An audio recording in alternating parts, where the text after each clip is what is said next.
Pride and Prejudice, Chapter 58. Instead of receiving any such letter of excuse from his friend, as Elizabeth half expected Mr. Bingley to do, he was able to bring Darcy with him to Longbourn before many days had passed after Lady Catherine's visit. The gentleman arrived early, and before Mrs. Bennet had time to tell him of their having seen his aunt, of which her daughter sat in momentary dread, Bingley, who wanted to be alone with Jane, proposed their all walking out. It was agreed to. Mrs. Bennet was not in the habit of walking. Mary could never spare time, but the remaining 5 set off together. Bingley and Jane, however, soon allowed the others to outstrip them. They lagged behind, while Elizabeth, Kitty and Darcy were to entertain each other. Very little was said by either. Kitty was too much afraid of him to talk. Elizabeth was secretly forming a desperate resolution, and perhaps he might be doing the same. They walked towards the Lucases, because Kitty wished to call upon Maria, and as Elizabeth saw no occasion for making it a general concern, when Kitty left them she went boldly on with him alone. Now was the moment for her resolution to be executed, and while her courage was high, she immediately said, "Mr. Darcy, I am a very selfish creature, and for the sake of giving relief to my own feelings care not how much I may be wounding yours. I can no longer help thanking you for your unexampled kindness to my poor sister. Ever since I have known it, I have been most anxious to acknowledge to you how gratefully I feel it. Were it known to the rest of my family, I should not have merely my own gratitude to express." "I am sorry, exceedingly sorry," replied Darcy, in a tone of surprise and emotion, "that you have ever been informed of what may, in a mistaken light, have given you uneasiness. I did not think Mrs. Gardiner was so little to be trusted." "You must not blame my aunt. Lydia's thoughtlessness first betrayed to me that you had been concerned in the matter, and, of course, I could not rest till I knew the particulars. Let me thank you again and again, in the name of all my family, for that generous compassion which induced you to take so much trouble and bear so many mortifications for the sake of discovering them." "If you will thank me," he replied, "let it be for yourself alone. That the wish of giving happiness to you might add force to the other inducements which led me on, I shall not attempt to deny. But your family owe me nothing. Much as I respect them, I believe I thought only of you." Elizabeth was too much embarrassed to say a word. After a short pause, her companion added, "You were too generous to trifle with me. If your feelings are still what they were last April, tell me so at once. My affections and wishes are unchanged, but one word from you will silence me on this subject forever." Elizabeth, feeling all the more than common awkwardness and anxiety of his situation, now forced herself to speak, and immediately, though not very fluently, gave him to understand that her sentiments had undergone so material a change since the period to which he alluded, as to make her receive with gratitude and pleasure his present assurances.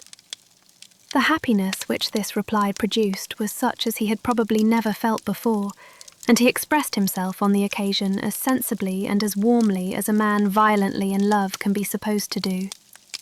Had Elizabeth been able to encounter his eyes, she might have seen how well the expression of heartfelt delight diffused over his face became him, that though she could not look, she could listen, and he told her of feelings which, in proving of what importance she was to him, made his affection every moment more valuable. They walked on without knowing in what direction. There was too much to be thought and felt and said for attention to any other objects. She soon learnt that they were indebted for their present good understanding to the efforts of his aunt, who did call on him in her return through London, and there relate her journey to Longbourn, its motive, and the substance of her conversation with Elizabeth, dwelling emphatically on every expression of the latter, which, in her ladyship's apprehension, peculiarly denoted her perverseness and assurance, in the belief that such a relation must assist her endeavours to obtain that promise from her nephew which she had refused to give. But, unluckily for her ladyship, its effect had been exactly contrariwise. "It taught me to hope," said he, "as I had scarcely ever allowed myself to hope before. I knew enough of your disposition to be certain that had you been absolutely, irrevocably decided against me, you would have acknowledged it to Lady Catherine frankly and openly." Elizabeth coloured and laughed as she replied, "Yes, you know enough of my frankness to believe me capable of that. After abusing you so abominably to your face, I could have no scruple in abusing you to all your relations. What did you say of me that I did not deserve? For though your accusations were ill-founded, formed on mistaken premises, my behaviour to you at the time had merited the severest reproof. It was unpardonable. I cannot think of it without abhorrence. We will not quarrel for the greater share of blame annexed to that evening," said Elizabeth. "The conduct of neither, if strictly examined, will be irreproachable. But since then we have both, I hope, improved in civility." "I cannot be so easily reconciled to myself. The recollection of what I then said, of my conduct, my manners, my expressions during the whole of it, is now, and has been many months, inexpressibly painful to me. Your reproof, so well applied, I shall never forget. Had you behaved in a more gentlemanlike manner, those were your words. You know not, you can scarcely conceive how they have tortured me, though it was some time, I confess, before I was reasonable enough to allow their justice. I was certainly very far from expecting them to make so strong an impression. I had not the smallest idea of their being ever felt in such a way." "I can easily believe it. You thought me then devoid of every proper feeling. I am sure you did. The turn of your countenance I shall never forget, as you said that I could not have addressed you in any possible way that would induce you to accept me." "Oh, do not repeat what I then said. These recollections will not do at all. I assure you that I have long been most heartily ashamed of it." Darcy mentioned his letter. "Did it," said he, "did it soon make you think better of me? Did you, on reading it, give any credit to its contents?"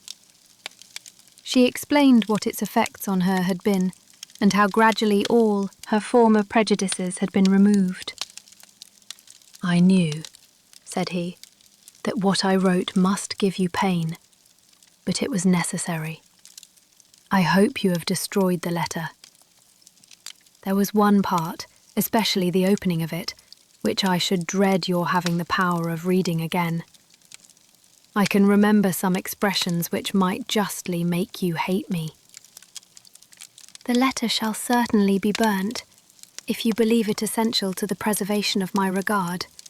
But, though we have both reason to think my opinions not entirely unalterable, they are not, I hope, quite so easily changed as that implies." "When I wrote that letter," replied Darcy, "I believed myself perfectly calm and cool, but I am since convinced that it was written in a dreadful bitterness of spirit." "The letter, perhaps, began in bitterness, but it did not end so.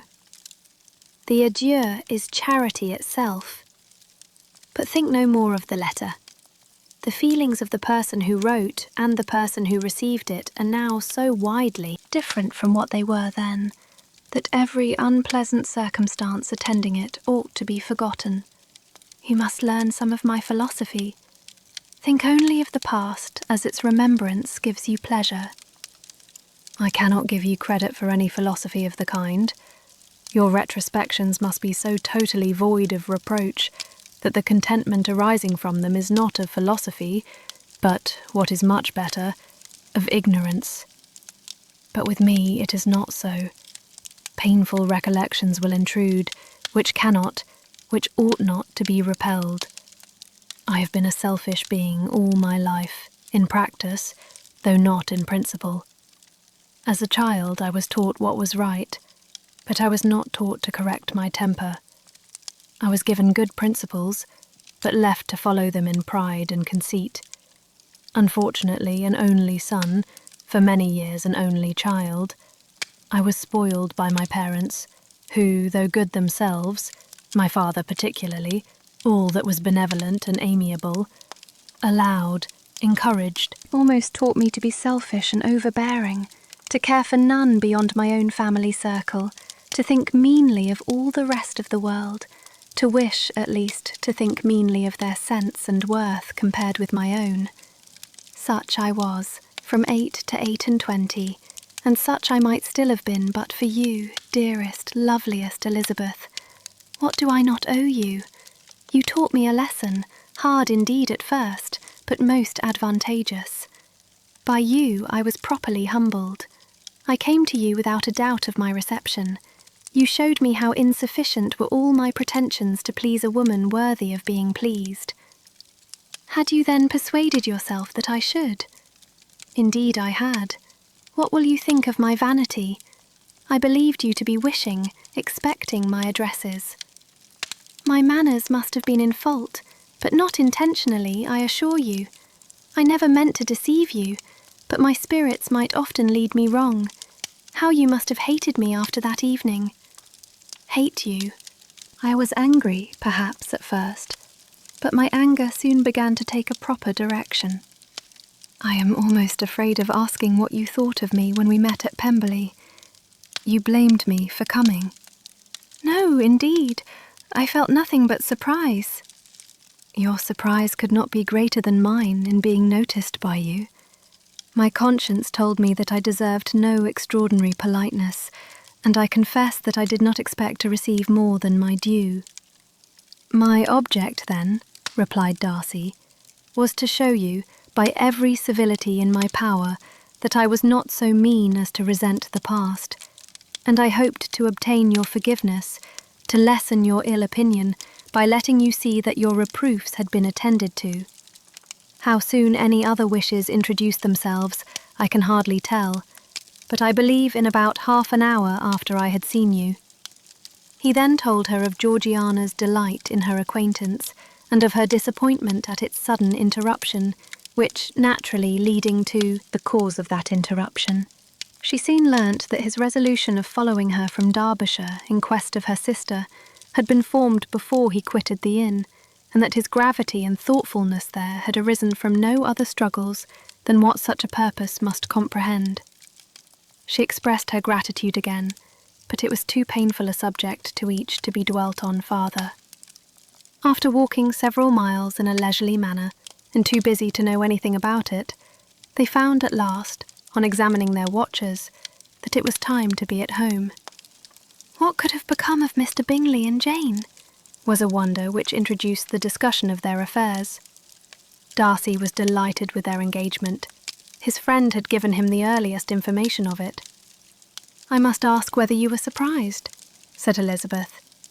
"Not at all. When I went away I felt that it would soon happen." "That is to say, you had given your permission. I guessed as much."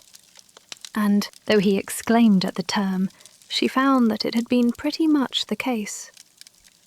"On the evening before my going to London," said he, "I made a confession to him, which I believe I ought to have made long ago. I told him of all that had occurred to make my former interference in his affairs absurd and impertinent. His surprise was great. He had never had the slightest suspicion. I told him, moreover, that I believed myself mistaken in supposing, as I had done, that your sister was indifferent to him, and as I could easily perceive that his attachment to her was unabated, I felt no doubt of their happiness together." Elizabeth could not help smiling at his easy manner of directing his friend. "Did you speak from your own observation," said she, "when you told him that my sister loved him, or merely from my information last spring?" "From the former. I had narrowly observed her during the 2 visits which I had lately made her here, and I was convinced of her affection, and your assurance of it, I suppose, carried immediate conviction to him. It did. Bingley is most unaffectedly modest. His diffidence had prevented his depending on his own judgment in so anxious a case, but his reliance on mine made everything easy. I was obliged to confess one thing, which, for a time, and not unjustly, offended him. I could not allow myself to conceal that your sister had been in town 3 months last winter, that I had known it, and purposely kept it from him. He was angry, but his anger, I am persuaded, lasted no longer than he remained in any doubt of your sister's sentiments. He has heartily forgiven me now. Elizabeth longed to observe that Mr. Bingley had been a most delightful friend, so easily guided that his worth was invaluable, but she checked herself. She remembered that he had yet to learn to be laughed at, and it was rather too early to begin. In anticipating the happiness of Bingley, which of course was to be inferior only to his own, continued the conversation till they reached the house. In the hall they parted. Hi, Kate here. What was your favourite part from this chapter? Leave us a comment below. If you liked this video, feel free to like and subscribe to my channel.